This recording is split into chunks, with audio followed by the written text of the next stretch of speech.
And now it's time for the end. This is the last part of the story. Deep down inside, I hoped you might be able to talk me down from the edge of insanity again. This is the second time you've saved my life now. Oh. Thank you. It's alright, Clive. Don't worry about it. Don't worry about me. I intend to atone for my crimes. I look forward to the day we meet again. Until then, I hope life treats you well, Professor. You too, Clive. And you too, Clive. You too. Barton, take him back to headquarters. Yes, sir! Ha! Criminals like him make me think the whole world has gone mad. Despicable. Just despicable. Yes, people can often be so blinded by their own motivations that they lose sight of the damage they do. But Right, criminals aren't the only blind ones. So true. Just what are you implying, Inspector? So true. Nothing at all. Just stating the facts, sir. Now, if you'll excuse me, I still have work to do.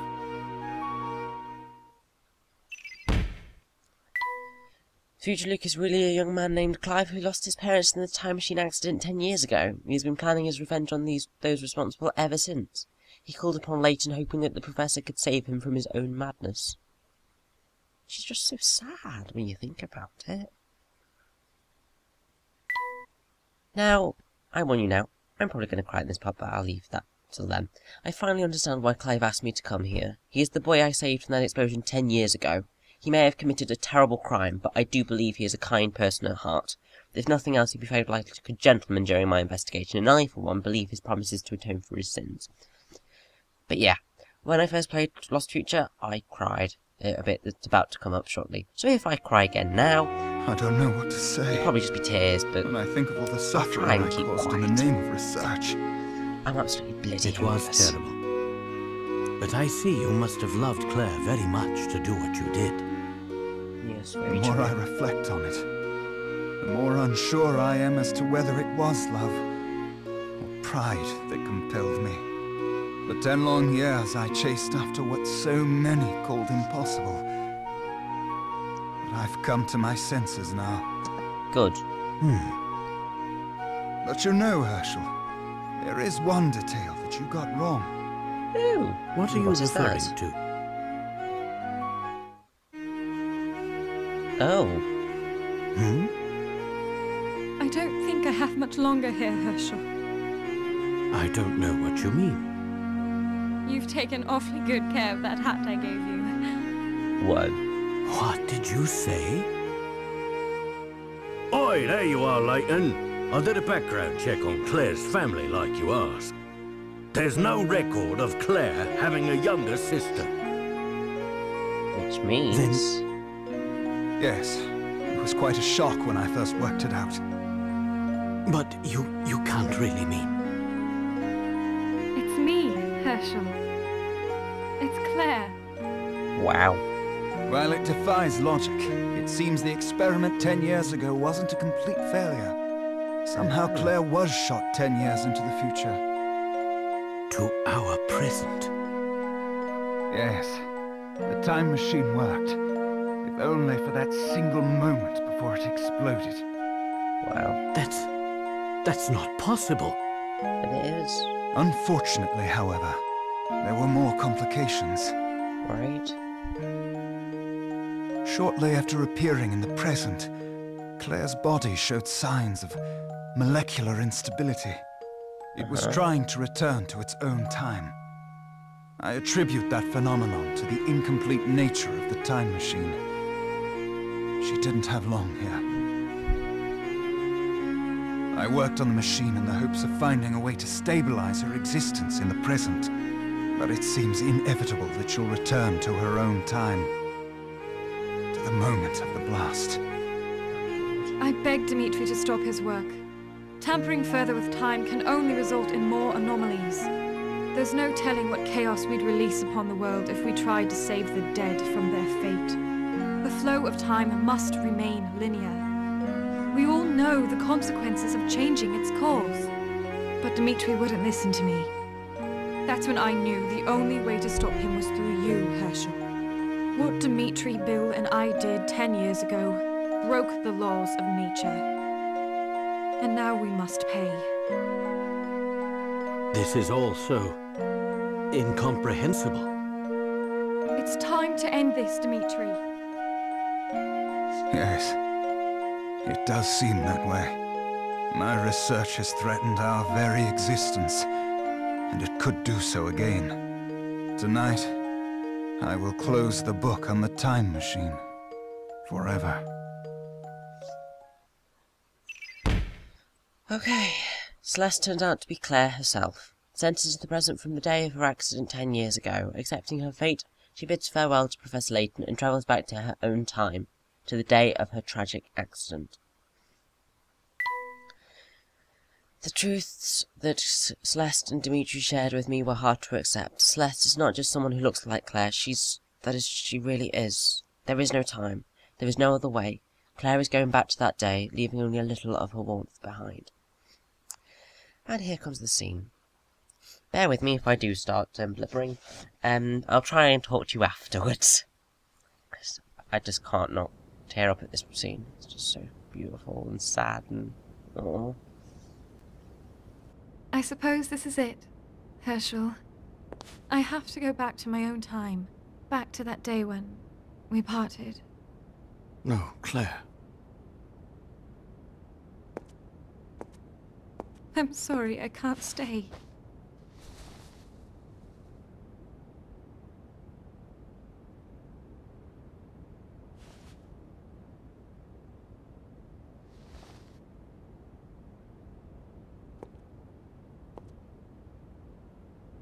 Claire, wait!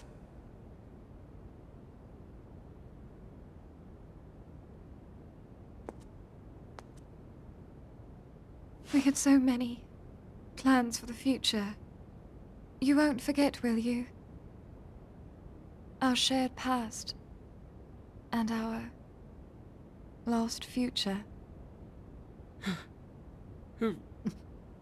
You can't go! I don't want to say goodbye again. I can't. I won't! I know you. And I know you'll stay strong. After all, that's what a gentleman does. I must go now, Herschel. Thank you for everything. Goodbye.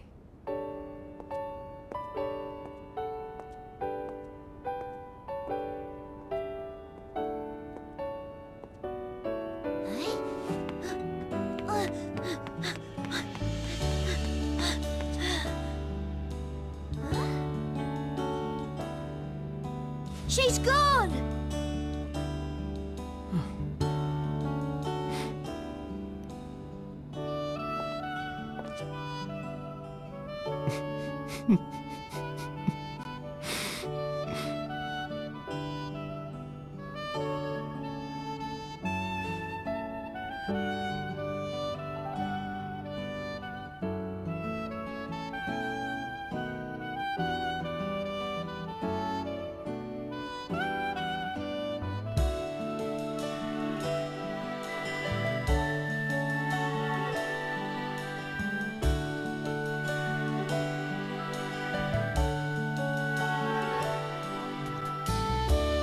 That brings to an end Professor Layton and the Lost Future. Now, honestly, when I first played this game, I cried so hard at that scene. And there's a scene coming a little bit later that I calmed down throughout these credits, and I was just crying again. It was just ridiculous. Yeah, I really do love Lost Future. It's just so sweet and intimate, and I think sort of because this is to do with Layton and Luke, it sort of struck a bit of more of a chord than Pandora's Box did. But yes, that scene is the one reason why Lost Future is a better title than Unbound Future. Because in this version she says, "You won't forget, will you, our shared past and our lost future." In the American version, she says something along the lines of, "We had so many plans for the future. You won't forget, will you, our unwound future." It just makes no sense. So it's just this one's got a much just a sentence that just makes so much more sense and is so much more poignant than the one that the American version gets.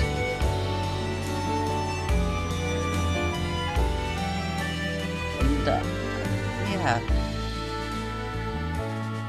Now, I really do love Lost Future. It's just so sweet, and I love it. And the puzzles are brilliant. And it's sort of like, I do honestly believe that this game is sort of the best performance that any of the actors and actresses have done. It's certainly the best Lani Minella has ever done in the games, because honestly, she's awful as Luke in the American version, but she does a superb job as Claire here. And it's also this is the best Maria Darling has done as Luke. The other two are a little bit too screechy, whereas this one sort of just hit the balance perfect. And I do think she has improved since this game, because in doing Professor Layton the Eternal Diva, that sort of, she's improved up to that standard, which I think is sort of going to be the standard point from here on out. But yeah. Now, as I was just mentioned briefly earlier, I find it hilarious that I didn't know that Inspector Chalmers was also voiced by Christopher Miller, who voices Layton and Don Paolo. So yeah, basically, Christopher Robin Miller and Lani Minella do most of the voices in the Professor Layton franchise, which is just hilarious. They did an amazing job. I really can't wait for Spectacle to come out now, because that just looks amazing. The flow of Layton franchise is just awesome, really amazing. Oh my god, Beasley survived! Yay! And I adore this song. It's basically called the Last Time Travel piano version, I think. Actually, no, I think this is just called the Last Time Travel. In like the Japanese version, they did have lyrics to them. All of the Professor Layton songs have had lyrics at the end, but this one doesn't. Oh, I think, who did Liam O'Brien voice? I think Liam O'Brien might have been Dr. Starngun. That's probably most likely. Yeah, Liam O'Brien obviously voiced Garo, and yes, it is definitely Dr. Starngun that Liam O'Brien voices. He voices like Boulder and Bayonetta and Garo and Naruto. Oh, so Luke stole the mistake. Flora's baked it. Oh, Flora, you're not meant to listen to the call that gives the cake recipe, because I don't think you need fish-shaped sediment. And if you're wondering what's happening there, they're all waving goodbye to a particular someone who is obviously going to be leaving. And I just think that image is just so sweet.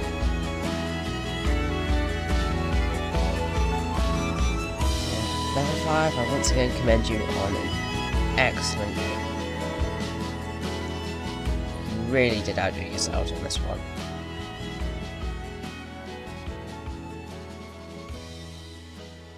Please stop, and please don't start tugging at my heartstrings. I need tears every now and again. If I can get them from your games, it's fine. Oh, and here we go.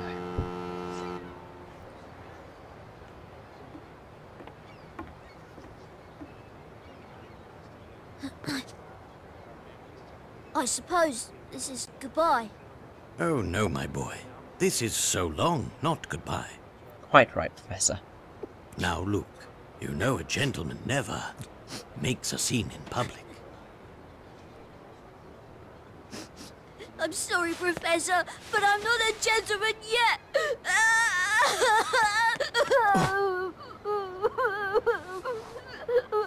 There. And to be honest, it's that cry that cements Luke as Maria Darling as the best Luke voice actress for me. That is the most like a child's cry in any of the games. The other two just don't quite make it. That one's just perfect. Anyway, the end. But not quite. Dear Professor Layton, it's been a while since we said goodbye. How have you been? I'm all settled in and making new friends here. I'm writing to you because something deeply puzzling happened here recently. It seems like the sort of mystery that's tailor-made for Professor Layton and his apprentice. I don't think anyone else could get to the bottom of this. I've enclosed a document with this letter that will tell you more about the situation.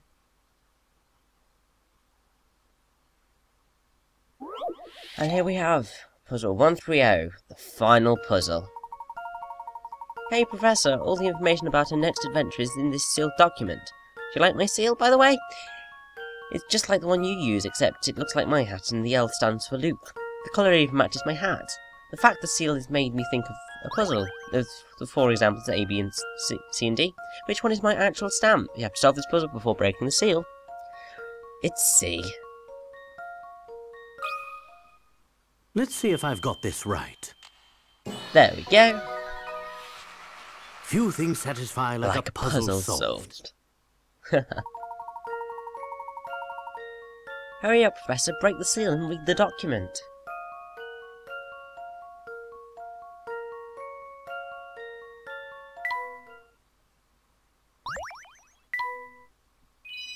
And we've solved all the puzzles in the adventure. So now it's just the Layton's challenges. Haha.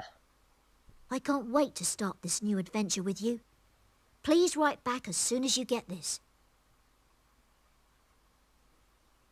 Your friend and apprentice, Luke. Aww.